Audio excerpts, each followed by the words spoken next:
데일 카네기 인간관계론 제1장 사람을 다루는 기본적인 기술 3부 다른 사람의 열망을 깨우면 온 세상을 얻고 그렇지 않으면 외로운 길을 가리라. 여름이면 나는 종종 메인주로 낚시를 갔다. 개인적으로 딸기와 크림을 아주 좋아하는데 이상하게도 물고기는 벌레들을 더 좋아한다는 것을 알게 되었다. 그래서 나는 낚시를 갈 때 내가 원하는 것을 생각하지 않고 물고기들이 좋아하는 것을 생각했다. 낚싯바늘에 딸기나 크림을 달지 않았다. 지렁이나 메뚜기를 달아 물고기 앞에 두고 말했다. 먹고 싶지 않니? 사람을 낚을 때에도 이와 동일한 상식을 활용하는 게 어떨까? 제2차 세계대전 때 영국의 수상이었던 로이드 조지가 이 상식을 활용했다. 전쟁이 끝난 뒤에 윌슨이나 올란도, 클레망소 같은 리더들이 실각되거나 잊힌 뒤에도 어떻게 그는 계속 권력자의 자리에 있을 수 있었는지 누군가가 물었다. 그는 자신이 여전히 높은 자리에 있는 것은 단 한 가지 덕인데 그것은 물고기에게 맞는 미끼를 달아야 한다는 점을 배웠기 때문이라고 말했다. 왜 우리는 자신이 원하는 것들에 대해서 말하는가? 그것은 어린아이처럼 유치하고 어리석은 짓이다. 물론 당신은 당신이 원하는 것에 관심이 있을 것이다. 영원히 그럴 것이다. 그러나 다른 사람들은 아니다. 평범한 사람들은 당신과 마찬가지로 자신들이 원하는 것에 관심을 가질 것이다. 그러므로 세상에서 다른 사람들에게 영향을 끼칠 수 있는 유일한 방법은 다른 사람들이 원하는 것에 대해서 말했고 그것을 얻는 방법을 알려주는 것이다. 앞으로 누군가에게 무엇을 하게끔 만들 때 기억하라. 예를 들어 자녀가 담배를 피우지 않길 원한다면 설교하지 말고 당신이 원하는 것도 말하지 마라. 다만 담배를 피우면 농구팀에 들어가지 못하고 달리기 경주에서도 이기지 못할 수 있음을 알려주어라. 이 방법은 아이들을 대할 때뿐만 아니라 송아지 또는 침팬지를 다룰 때도 기억하면 유용하다. 일례로 렐프 왈도 에머슨과 그의 아들이 송아지를 외양간으로 들이려던 때가 있었다. 그런데 그들 역시 자신들이 원하는 대로 생각하는 실수를 저지르고 말았다. 에머슨은 뒤에서 밀고 아들은 앞에서 힘껏 잡아당겼다. 하지만 문제는 송아지도 자기가 하고 싶은 대로만 할 뿐이었다. 송아지는 자기가 하고 싶은 대로만 생각해서 뻣뻣하게 다리를 세우고는 풀밭을 떠나지 않고 고집세게 버텼다. 아일랜드 출신의 하녀가 그들이 곤혹스러워하는 장면을 보았다. 그녀는 글을 쓸 정도로 많이 배우지는 못했지만 적어도 이 경우에는 에머슨보다 더 지혜로웠다. 그녀는 송아지가 원하는 것이 무엇인지를 생각한 것이다. 그러고는 자기 엄지손가락을 송아지 입에 물려 빨게 하면서 천천히 송아지를 외양간으로 이끌었다. 당신이 태어나서 지금까지 한 모든 행동은 당신이 뭔가를 원했기 때문이다. 당신이 적십자사에 기부한 $100는 또 어떤가? 맞다. 그것도 예외가 아니다. 당신은 누군가에게 도움의 손길을 주기 원했기 때문에 적십자사에 기부한 것이다. 아름답고 이타적이며 성스러운 행동을 하기 원했던 것이다. 성경에 다음과 같은 구절이 있음을 여러분도 알 것이다. 너희가 여기 내 형제 중에서 지극히 작은 자 하나에게 한 것이 곧 내게 한 것이니라. 만일 당신이 선행을 하고자 하는 마음보다 돈이 아깝다는 생각이 더 컸다면 당신은 기부하지 않았을 것이다. 물론 거절하는 것이 부끄럽거나 아니면 고객이 요청해서 기부했을 수도 있다. 그러나 한 가지는 확실하다.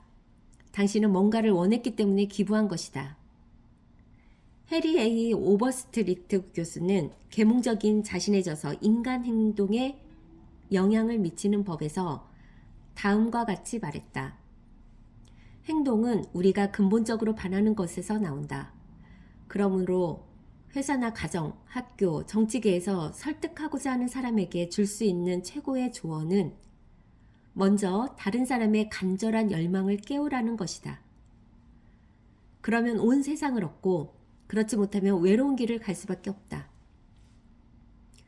시간당 2센트를 받고 일하던 몹시 가난한 스코틀랜드의 소년이었던 앤드류 카네기는 3억 6,500달러를 기부하게 되었는데 사람들에게 영향을 미치는 유일한 방법은 다른 사람들이 원하는 것에 대해서 이야기하는 것임을 일찍이 배웠다.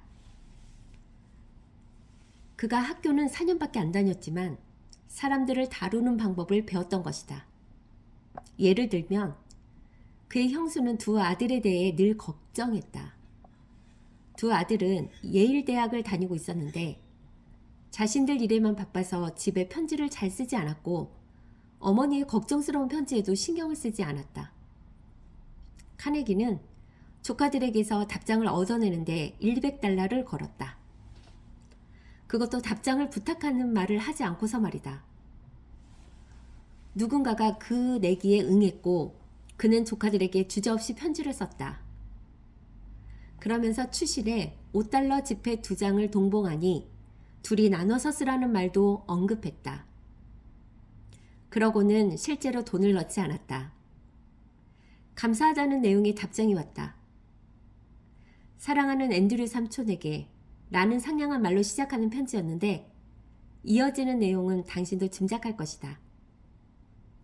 설득과 관련된 또 하나의 예로 우리의 강의를 듣는 오하이오주 클리블랜드에 사는 스탠 노박의 이야기가 있다.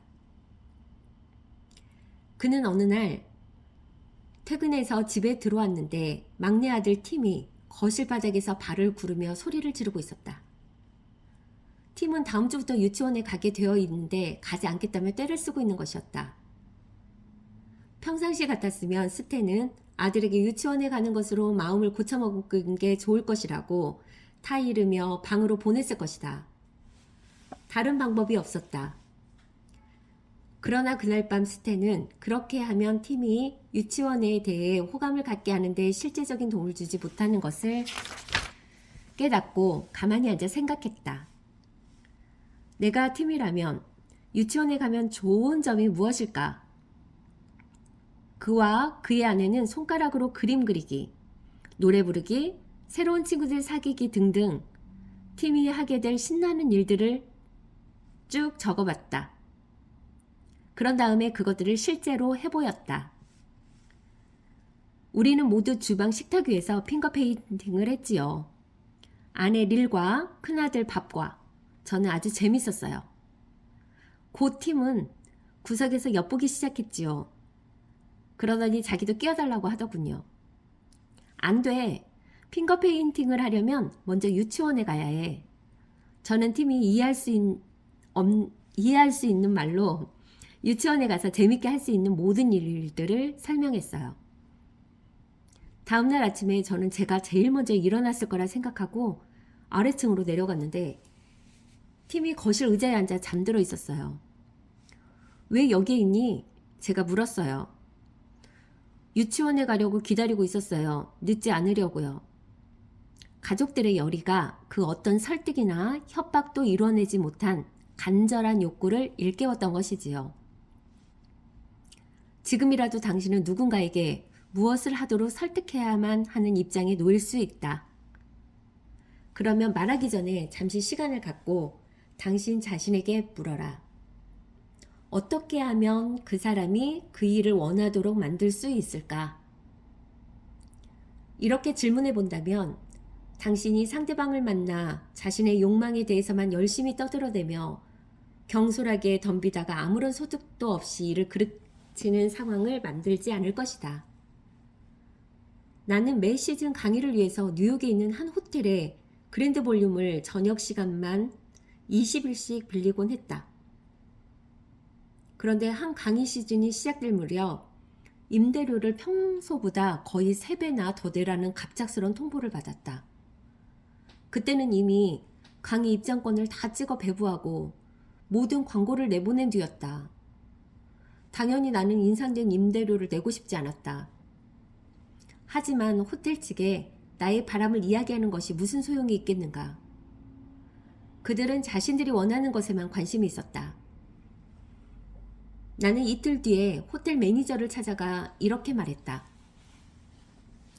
편지를 받고 조금 놀랐지만 당신을 탓할 생각은 없습니다. 제가 당신 입장이었더라도 그런 편지를 썼을 테니까요. 호텔 매니저로서 당신의 의무는 가능한 한 이익을 많이 내야 하겠죠. 그렇게 하지 못하면 당신은 해고되어 마땅합니다. 그렇다면 이제부터 호텔 측에서 임대료를 올리겠다고 주장할 때 호텔에 생길 이익과 손해에 대해서 종이에 적어보겠습니다. 나는 종이를 한 장 꺼내서 중앙에 선을 긋고 왼쪽 위에 이익, 다른 쪽에 손해라고 썼다. 나는 이익이라는 단어 아래에 연회장 예약 없음이라고 썼다. 그리고 말했다. 당신이 얻을 수 있는 이익은 연회장에 예약이 없기 때문에 무도회나 회의장으로 빌려줄 수 있다는 것입니다. 그렇게 되면 강의를 위한 대여료보다 훨씬 많은 액수를 받을 수 있겠지요. 따라서 만일 제가 한 시즌 강의를 위해서 20일 저녁 시간 동안 연회장을 대여한다면 당신은 큰 수익을 얻을 기회를 잃을 게 확실합니다. 그럼 손해보는 부분에 대해서도 살펴봅시다. 우선 제게서 임대료를 받지 못하면 당신은 수입이 줄 것입니다. 사실 당신이 요구한 임대료를 저는 지불할 수 없기 때문에 당신에게 그 수입은 없어지는 것이지요. 또한 저는 다른 곳에서 강의를 할 수밖에 없습니다. 손해가 또 있습니다. 제 강의를 듣기 위해서 교육 수준이 높은 교양 있는 사람들이 호텔을 많이 찾아옵니다. 그것이 호텔에 좋은 광고 효과를 주지 않습니까? 실제로 당신이 신문에 $5,000짜리 광고를 내도 제가 강의를 위해 끌어들이는 만큼 사람들을 불러 모을 수는 없을 것입니다. 제 강의를 통해 생기는 광고 효과가 호텔에 큰 이득이 되지 않습니까? 나는 이렇게 말하면서 이 두 가지 손해를 종이에 적어 매니저에게 건넸다. 앞으로 발생할 이익과 손해 두 측면을 주의 깊게 생각해보고 최종 결정을 내려주셨으면 합니다. 다음날 나는 임대료를 300%가 아닌 50%만 올려받겠다는 편지를 받았다. 여기서 주목할 것은 나 자신이 원하는 것에 대해서는 한마디도 하지 않고 임대료를 깎았다는 점이다. 나는 상대방이 원하는 것과 어떻게 하면 그것을 얻을 수 있을 것인가 대해서만 계속 말했던 것이다. 내가 보통 사람이 하듯이 매니저 사무실로 뛰어들어가서 입장권을 다 찍었고 광고도 내보냈는데 임대료를 300%나 올리다니요. 300%나요? 말도 안 됩니다. 말도 안 돼. 난 그렇게 낼 수 없습니다. 라고 말했다고 가정해보자. 그렇게 했다면 무슨 일이 일어났겠는가? 열띤 논쟁이 벌어졌을 것이다. 그리고 논쟁이 어떻게 끝났을지 짐작할 것이다. 내가 매니저의 생각이 틀렸다고 설득했다 하더라도 그는 자존심 때문에 자기가 이미 내린 결정을 되돌리기 힘들었을 것이다. 인간관계의 훌륭한 기술에 관한 최고의 조언이 있다. 성공 비결이 하나 있다면 그것은 다른 사람의 관점을 이해하고 자신의 시각에서뿐만 아니라 다른 사람의 시각에서 상황을 보는 능력이다. 라고 헨리 포트가 말했다. 아주 훌륭한 말이기 때문에 반복하겠다. 성공 비결이 하나 있다면 그것은 다른 사람의 관점을 이해하고 자신의 시각에서뿐만 아니라 다른 사람의 시각에서 상황을 보는 능력이다. 이것은 아주 간단 명료해서 누구든 한눈에 이해할 수 있을 것이다. 그런데도 세상 사람들의 90%가 살아가는 시간의 90% 동안 이 사실을 무시한다. 예를 하나 들어볼까? 당신 책상에 놓여있는 편지를 살펴보라. 그러면 그 편지들 대부분이 이 중요하고 상식적인 규범을 어기고 있음을 알게 될 것이다. 다음에 소개하는 편지는 전국적으로 영업망을 갖춘 한 광고 대행사의 라디오 국장이 보낸 것이다. 편지 중간의 괄호는 각 문단 내용에 대한 나의 반응을 적은 것이다. 이 편지를 받는 사람은 전국의 지역 라디오 국장들이다. 존 블랭크 귀야. 친애하는 존 블랭크 씨. 우리 광고회사는 라디오 광고 분야에서 선도적인 광고 대행사의 입지를 굳건히 유지하고자 합니다. 당신의 회사가 무엇을 원하는지 내가 알게 뭔가? 나는 내 문제만으로도 걱정이 많다고. 은행에선 집을 구입할 때 받았던 대출금을 갚으라고 성하고, 화단의 접시꽃에는 벌레들이 들끓고, 어제 주식시장은 폭락했어. 오늘 아침 8시 15분 버스를 놓쳤고, 지난밤에는 존스의 댄스 파티에 초대를 받지 못했고, 의사는 내게 고혈압과 신경통에 비등까지 있다고 해. 그런데 뭐야? 아침부터 기분이 언짢은데 사무실에 도착해서 우편함을 열어보니 뉴욕의 한 시건방진 녀석이 자기 회사가 원하는 것에 대해서 지저대고 있잖아. 이 편지가 어떤 인상을 주는지 알면 이 친구 광고 따위는 집어치우고 싸구려 술이나 만드는 게 낫다고 생각할걸? 우리 광고회사는 전국적으로 수많은 광고주들을 고객으로 모시고 있어서 최고의 네트워크를 자랑합니다. 그 결과 해마다 방송 시간도 최고의 자리를 지키고 있습니다. 당신의 회사가 크고 돈이 많고 최고의 자리에 있다고? 그래서 뭐? 당신의 회사가 제너럴 모터스나 제너럴 일렉트릭, 미 육군 합동참모본부를 다 합친 것만큼 크다고 해도 나는 상관하지 않아. 당신이 얼빠진 벌새만큼이라도 눈치가 있다면 당신의 회사가 얼마나 큰지가 아니라 내가 얼마나 크느냐에 관심이 있다는 것을 알아야지. 당신의 회사의 굉장한 성공 이야기는 나를 점점 작고 하찮게 느껴지게 만들 뿐이라고. 우리 광고회사는 광고주들에게 최신 라디오 방송 정보를 제공하길 원합니다. 당신 회사가 원한다고? 완전 멍청이 같으니라고. 나는 당신 회사가 원하는 것이든 미국 대통령이 원하는 것이든 아무 관심이 없어. 마지막으로 한 번 더 말하지만 난 내가 원하는 것에만 관심이 있어. 그런데 당신은 이 터무니없는 편지에 그것에 대해서는 한마디도 쓰지 않았군. 따라서 우리 광고회사를 귀사의 우선순위 리스트에 포함시켜 우리 회사의 주간방송 편성표와 광고 대행사가 광고 시간을 효율적으로 예약하는데 유용한 모든 상세 정보를 받아볼 수 있도록 조치를 취해 주십시오. 우선순위 리스트라고? 뻔뻔스럽군. 당신의 회사가 얼마나 큰지 자랑하는 바람에 난 무가치하게 느끼게 하다니. 이제 당신 회사를 우선순위에 넣으라고 하면서 정중히 부탁하지도 않는군. 이 편지를 받으신 후 신속한 답신과 함께 귀사의 최신 정보를 제공해 주시면 서로에게 도움이 될 것입니다. 멍청하기는 여기저기 마구 떨어지는 낙엽처럼 값싼 편지를 뿌리면서 뻔뻔스럽게도 나보고는 집 대출금과 접시꽃과 혈압을 걱정하는 나보고는 자리에 앉아서 당신 편지에 제 개인적으로 답신을 쓰라고? 그것도 신속하게라니? 나도 당신만큼 바쁘다는 것을 모르냐? 적어도 난 바쁘다고 믿고 싶다고. 그리고 말이 나와서 하는 말인데 누가 당신한테 나에게 오만하게 명령할 권한을 줬지? 그리고 서로에게 도움이 된다고? 마침내 내 입장을 생각하기 시작했나 보군. 하지만 당신은 어떻게 해야 내게 도움이 되는지 똑똑히 알지 못하잖아. 라디오 광고국장 존도우. 추신. 블랭크빌 저널에 관심이 있으실 것 같아 사본을 동봉합니다. 원하시면 방송에 이용하셔도 됩니다. 이제야 추신에서 내게 도움이 될 만한 말을 언급하는군. 편지를 이 내용부터 시작하지 그랬어. 하지만 그렇게 한다고 무슨 소용이 있겠어.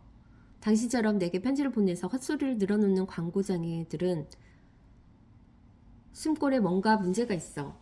당신에게는 우리의 최신 정보가 된 편지가 필요한 게 아니야. 당신에게 필요한 것은 갑상선에 필요한 요오드 한 통이야. 광고업에 평생을 종사하며 사람의 마음에 호소하여 무엇인가를 파는 기술의 전문가인 사람이 이 정도의 편지를 썼다면 정육점이나 빵집 또는 정비업에 종사하는 사람의 경우는 어떠하겠는가? 또 다른 편지가 하나 있다. 대형 화물 터미널 소장이 나의 강의를 듣는 에드워드 버밀렌에게 쓴 편지이다. 이 편지는 받은 사람에게 어떤 영향을 주었을까? 먼저 읽어본 후에 말하겠다. 뉴욕시 브루클린 프론트가 28번지 A 제레가즈 선즈 주식회사 에드워드 버밀렌 귀하. 안녕하십니까? 물량 대부분이 오후 늦게 저희 회사에 도착하고 있어서 저희 회사의 수출용 화물 발송 작업이 늦어지고 있습니다. 이로 인해서 화물 체증, 연장 근무, 배차 지연이 발생하고 화물 배송도 지연되고 있습니다. 지난 11월 10일에 귀사로부터 510개나 되는 화물을 오후 4시 20분에야 받았습니다. 우리는 화물의 접수 지연으로 생기는 달갑지 않은 결과를 처리하는데 귀사의 협조를 요청합니다. 그러기 위해서 화물을 실는 날에 트럭을 좀 더 일찍 도착하게 해주시거나 화물 일부를 오전에 보내주시겠습니까? 그렇게 하면 귀사의 트럭에서 짐을 좀 더 신속히 내릴 수 있고 접수 당일에 화물이 발송되는 이익이 있을 것입니다. 그럼 이만 줄입니다. JB 소장 올림. 제레가즈 선즈 주식회사 영업부장인 버밀렌 씨는 이 편지를 읽고서 나에게 다음과 같이 말했다. 이 편지는 의도했던 것과는 반대의 효과를 가져왔습니다. 편지는 대체적으로 우리가 관심 없는 터미널의 곤란한 상황에 대해서 설명하는 것으로 시작합니다. 그리고 우리의 불편함에 대해서는 아무런 언급도 없이 협조를 요청하고 마지막 단락에서는 우리가 협조하면 접수 당일에 발송을 해주겠다는 보장을 하고 트럭에서 짐을 신속하게 내려주겠다고 언급합니다. 다시 말해 우리에게 가장 관심이 있는 부분을 마지막에 언급해서 협조 대신 반감을 불어일으킨 셈입니다. 편지를 좀 더 낮게 다시 쓸 수는 없을지 살펴보자. 자신의 문제에 대해서 말하느라 시간을 낭비하지 말자. 헨리 포드가 권고했듯이 다른 사람의 입장을 이해하고 나의 시각에서뿐만 아니라 그의 시각에서 상황을 보자. 위의 편지를 다시 써보았다. 최상은 아니어도 전보다 나아지지 않았는가? 뉴욕시 블루클린 프론트가 28번지 A 제레가즈 선즈 주식회사 에드워드 버밀렌 귀하. 친애하는 버밀렌 씨, 안녕하십니까? 귀사는 지난 15년 동안 우리 회사의 좋은 고객이었습니다. 귀사의 성원에 깊이 감사드리고 귀사의 바람에 부응하는 빠르고 효과적인 서비스를 제공하려고 노력하고 있습니다. 그러나 지난 11월 10일 귀사의 대량 화물 트럭이 오후 늦게 도착하는 바람에 저희가 최상의 서비스를 제공하지 못한 점에 유감을 표합니다. 그렇게 된 이유는 다른 많은 회사의 트럭 역시 오후 늦게 도착하기 때문입니다. 그래서 화물 체증으로 이어집니다. 곧 귀사의 화물 트럭이 부두에서 대기하는 시간이 어쩔 수 없이 길어지고 심할 경우 화물 선적이 지연될 수도 있습니다. 이것은 아주 유감스러운 일이지만 다행히 피할 방법이 있습니다. 귀사의 화물 트럭을 가능한 한 오전에 부두로 보내주시면 화물이 즉시 처리될 수 있으며 우리 회사의 직원들도 제때 퇴근해서 저녁으로 귀사에서 생산하는 맛있는 마카로니와 파스타를 즐길 수 있을 것입니다. 지금까지 제가 드린 말씀을 불평이나 귀사의 내부 방침에 대한 간섭이라고 생각하지 않으셨으면 합니다. 이 편지는 순전히 귀사에게 좀 더 효율적인 서비스를 제공하기 위한 목적으로 작성되었음을 말씀드립니다.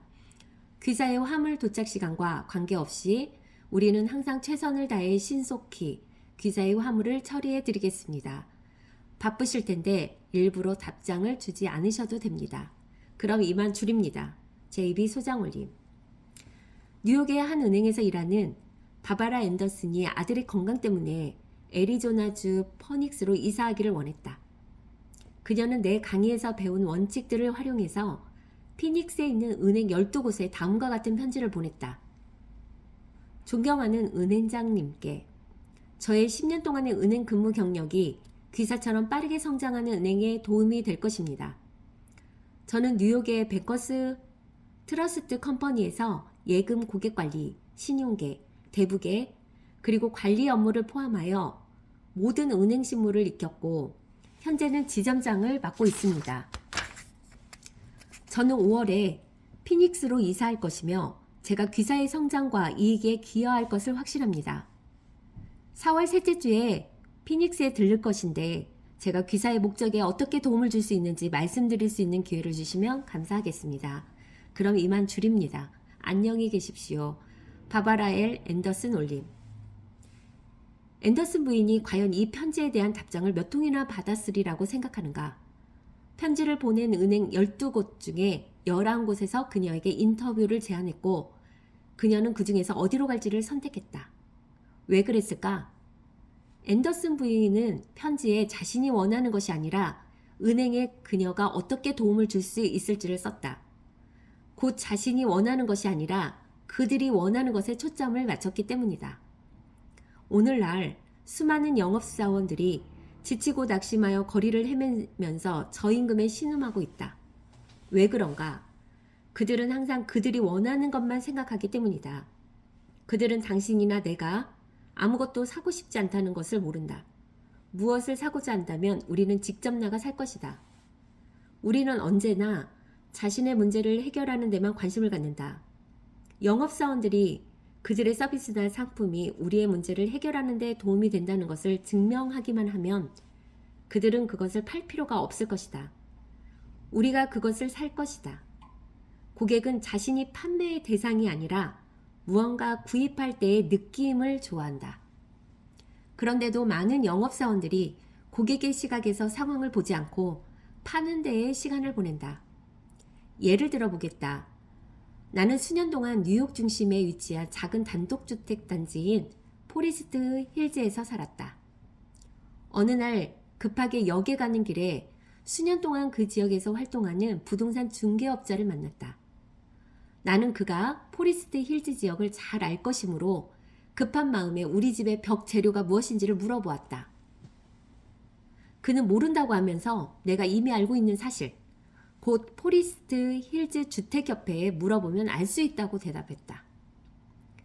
다음 날 아침에 나는 그가 보낸 편지 한 통을 받았다. 그는 내가 원하는 정보를 주었을까? 그는 전화 한 통이면 내가 원하는 정보를 1분 내에 알아낼 수 있었을 텐데 그렇게 하지 않았다. 그는 내가 전화를 걸면 알 수 있다고 다시 한번 말했고 나의 보험을 자신이 맡게 해달라고 요청했다. 그는 나를 돕는 데는 관심이 없었다. 그저 자신의 이익을 챙기는 데만 급급했던 것이다. 엘라베마주 버미맥리 제2 하워드 루키스는 같은 회사에 다니는 두 명의 영업사원이 각각 같은 상황을 어떻게 처리했는지 보여주는 이야기를 했다. 수년 전에 저는 작은 회사의 관리팀에 있었습니다. 우리 회사 근처에 큰 보험회사의 출장소가 하나 있었지요. 그 회사의 직원들에게는 일정 구역이 할당되는데 우리 회사에 칼과 존이라는 두 직원이 할당되었습니다. 어느 날 아침 칼이 우리 사무실에 잠시 들러서 자기 회사에서 관리직 임원들을 대상으로 새로 기획한 생명보험 상품을 소개합니다. 나중에 우리한테 관심이 생기고 자신이 그 상품에 대해서 자세한 정보를 더 얻게 되면 자신이 사무실에 또 들르겠다고 했어요. 같은 날 우리는 커피를 마시고 사무실로 돌아오는 길에 존을 만났어요. 존이 우리를 보고 말했어요.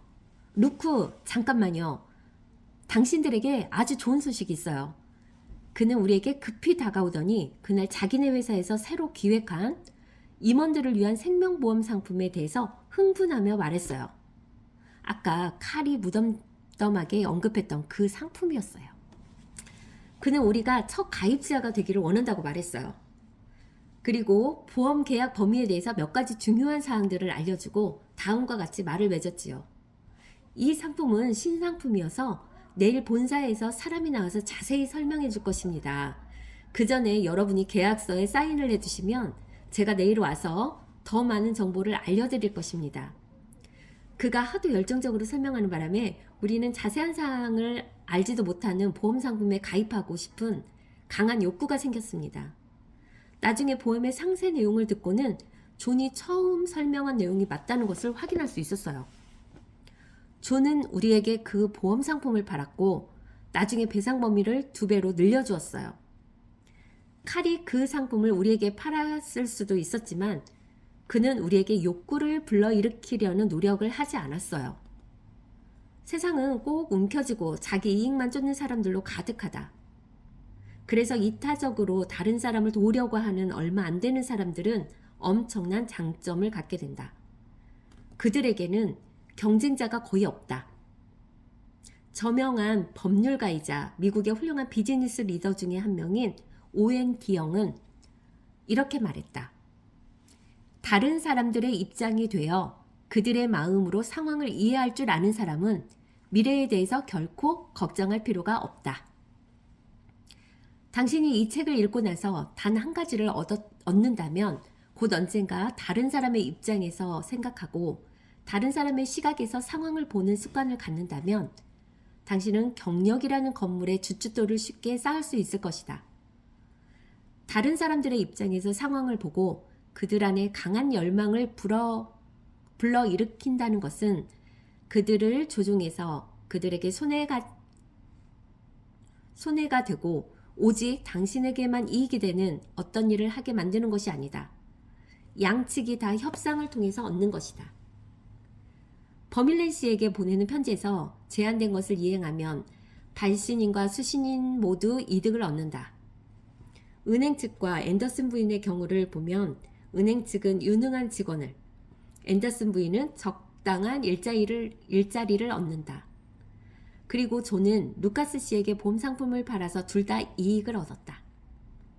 강한 열망을 불러일으키는 원칙을 통해서 모두가 이익을 얻은 예를 로드 아일랜드 위크의 마이클 F. 위든에게서 또 볼 수 있다. 그는 셀 석유 회사의 지역 담당 판매 사원이다. 마이클 씨는 자기 구역에서 1등 판매 사원이 되고 싶었지만 한 주유소가 발목을 잡고 있었다.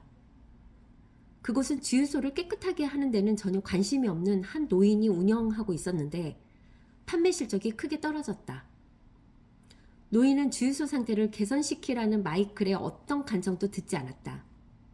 여러 번의 권고와 솔직한 대화도 아무 소용이 없었다. 결국 마이클은 그 지역에서 최근에 개업한 주유소로 노인을 초대했다.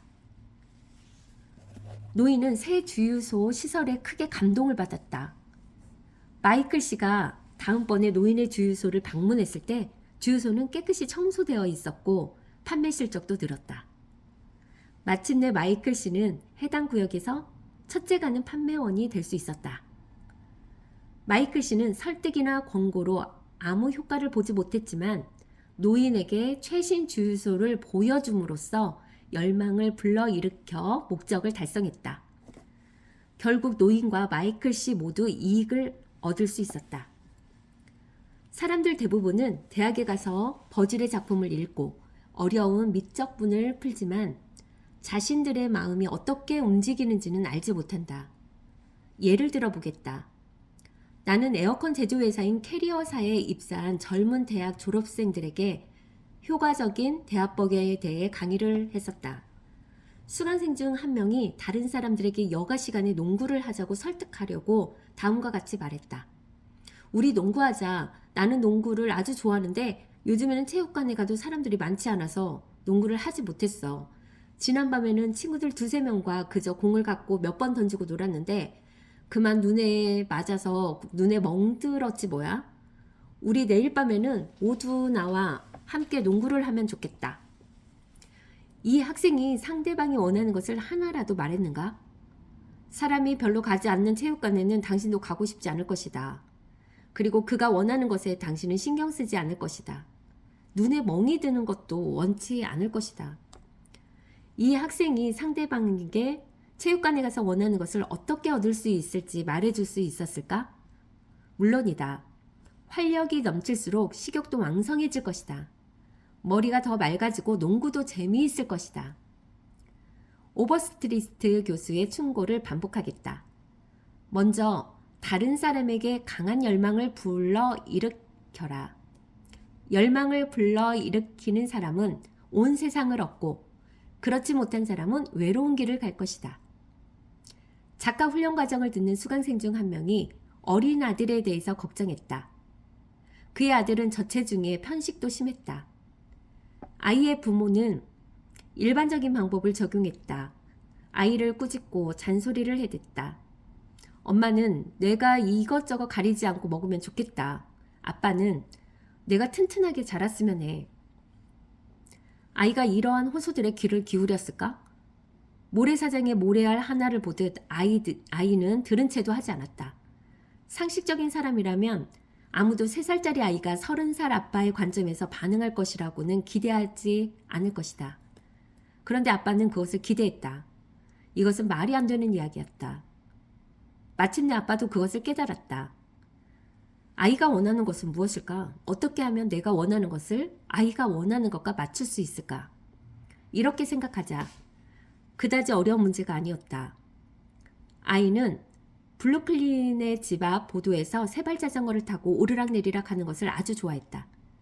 그런데 집에서 가까운 곳에 아이보다 덩치가 큰 심술궂은 개구쟁이가 살았는데 그 개구쟁이가 아이의 세발 자전거를 빼앗아 타곤 했다. 그러면 당연히 몸집이 작은 아이는 울면서 엄마에게 달려왔고 엄마가 나가서 세발 자전거를 못된 아이에게서 빼앗아 다시 아들에게 돌려주어야 했다. 그런 일이 거의 날마다 벌어졌다. 그렇다면 아이가 원하는 것은 무엇이었을까? 그것을 알아내는데 셜록 홈즈 같은 탐정이 필요하지는 않다. 아들의 자존심, 분노, 자신이 중요한 존재임을 느끼고 싶은 욕구 등 온갖 감정들이 못된 아이의 코를 납작하게 하고 복수하라고 충동질하고 있었을 것이다.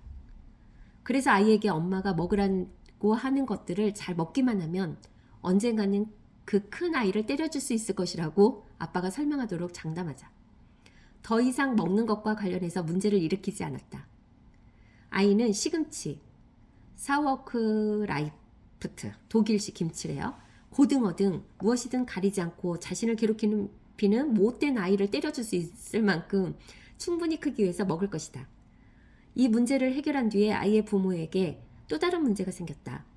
아이가 밤에 침대에 오줌을 누는 버릇이 생긴 것이다. 아이는 할머니와 함께 잤는데 아침이면 할머니가 일어나 침대를 만져보고 말하곤 했다. 자니야, 어젯밤에도 실례했구나. 그러면 아이는 이렇게 말했다. 아니에요. 내가 그런 게 아니라 할머니가 그런 거예요. 아이의 부모는 매번 엉덩이를 찰싹 때리며 꾸짖고 창피를 주고 싶지 않았다. 그렇게 한다고 해서 문제가 해결되지 않기 때문이다. 그래서 부모는 스스로에게 물었다. 어떻게 하면 아이가 밤에 침대에 오줌을 누지 않을 수 있을까? 아이가 원하는 것은 무엇이었을까? 먼저 아이는 할머니와 같은 잠옷 가운이 아니라 아빠처럼 파자마를 입고 싶어 했다. 손자의 야뇨증에 신물이 난 할머니는 야뇨증을 고치기를 바라며 기꺼이 파자마 한 벌을 사주었다. 두 번째로 손자는 자기만의 침대를 원했다. 할머니는 이것도 반대하지 않았다. 아이의 엄마는 아이를 블루클린에 있는 백화점으로 데려가서 백화점 여직원에게 눈짓을 하고는 말했다. 어린 신사가 쇼핑을 하려고 합니다. 점원은 소년에게 다음과 같이 말하면서 소년이 중요한 존재라고 느끼게 해주었다. 어서 오십시오. 뭘 보여드릴까요, 꼬마 신사님? 아이는 키가 커 보이도록 꼿꼿이 서서 말했다. 내 침대를 하나 살 거예요. 엄마는 아들에게 사주고 싶은 침대를 발견하고 점원에게 윙크를 했다. 점원은 아이에게 그 침대를 권했다. 침대는 다음날 배달되었다. 그날 밤 아빠가 집에 오자 소년은 문으로 달려가 소리쳤다. 아빠, 방으로 올라와서 제가 고른 제 침대 좀 보세요. 아이의 아빠는 침대를 보고는 진심으로 인정하고 칭찬을 아끼지 마라는 찰스 슈왑의 가르침을 따랐다. 이제는 침대에 오줌을 누지 않겠네 하고 아빠가 말했다. 그럼요. 침대에 오줌을 누지 않을 거예요. 아이는 약속을 지켰다. 자존심이 걸려 있었기 때문이다. 그것은 아이만의 침대였고 자신이 직접 산 것이었다. 그리고 아이는 이제 어른처럼 파자마를 입었다. 아이는 어른처럼 행동하고 싶었고 또 그렇게 했다. T. 더치만이라는 강의를 듣는 또 한 명의 아버지는 3살 난 딸에게 아침을 먹이는데 힘들어했다. 늘 꾸짖고 애원하고 달래도 소용이 없었다. 아이의 부모는 생각했다. 어떻게 하면 아이가 아침밥을 먹고 싶게 할까? 어린 딸은 엄마를 따라하고 다 큰 어른처럼 느끼는 것을 좋아했다. 그래서 어느 날 아침 아이가 아침 식사를 준비하게 했다. 적절한 순간에 아빠가 주방에 들어가니 아이는 시리얼을 섞으면서 말했다. 아빠 보세요. 제가 아침밥을 준비했어요. 아이는 달래지 않았는데도 시리얼을 2그릇 먹었다. 아이가 아침 식사에 관심을 가졌기 때문이다. 아이는 아침 식사로 시리얼을 준비하면서 자신이 중요한 사람이라는 기분을 느꼈고 자기 표현의 방법을 찾았던 것이다. 윌리엄 원턴은 일찍이 자기 표현은 인간의 중요한 욕구이다 라고 지적했다. 이러한 심리적인 욕구를 사업에 적용하면 어떨까? 반짝이는 아이디어가 있으면 누군가에게 그것이 상대방의 아이디어가 아니라 그가 직접 그 아이디어를 다듬고 배합하게 만들면 어떨까? 그러면 그들은 그 아이디어를 그들 자신의 것으로 여겨서 좋아하고 2배로 활용할 수도 있을 것이다. 기억하라. 먼저 다른 사람에게 열망을 불러일으켜라. 열망을 불러일으키는 사람은 온 세상을 얻고 그렇지 않은 사람은 외로운 길을 갈 것이다. 사람을 다루는 기본적인 기술 3부. 다른 사람에게 열망을 불러일으켜라.